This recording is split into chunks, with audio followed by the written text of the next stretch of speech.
ஐக்கிய நாடுகள் பொது சபையின் 80வது அமர்வில் இலங்கை ஜனாதிபதி அனுரகுமார திசாநாயக்க ஆற்றிய உரை இலங்கை மற்றும் உலகத் தமிழர்களிடையே பெரும் வரவேற்பை பெற்றிருக்கிறது. பாலஸ்தீனத்தை தனி நாடாக அங்கீகரிப்பதில் எல்லா நாடுகளையும் போல இலங்கையும் ஏற்றுக்கொள்கிறது என்றார் அவர். அதேபோன்று இஸ்ரேலிய மற்றும் பாலஸ்தீன மக்களின் மனிதாபிமான பிரச்சனைகளுக்கு ஐநா சிறந்த தீர்வை தேட வேண்டும். எந்த அர்த்தமுமற்ற போரால் உலகெங்கிலும் உள்ள மில்லியன் கணக்கான மக்களின் வேதனைக்கு முன்பாக வெறும் பார்வையாளராக இருப்பது வேதனையானது என்றார் அவர். உலகில் யுத்தத்தை விரும்பும் எந்த தேசமும் கிடையாது. எங்காவது யுத்தம் ஏற்படும் போதெல்லாம் அது ஒரு துயரம் என்பதை நாங்கள் அறிந்திருக்கிறோம். 30 வருடங்களுக்கு மேலாக யுத்தத்தின் கசப்பான அனுபவத்தை அனுபவித்த ஒரு நாடாக அதன் அழிவையும் அனுபவித்திருக்கிறோம்.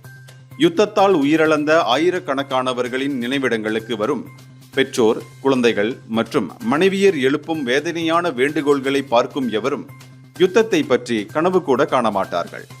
அந்த வேதனையான காட்சியை நாம் இரு கண்களால் பார்த்திருக்கிறோம் என அவர் தெரிவித்துள்ளார்.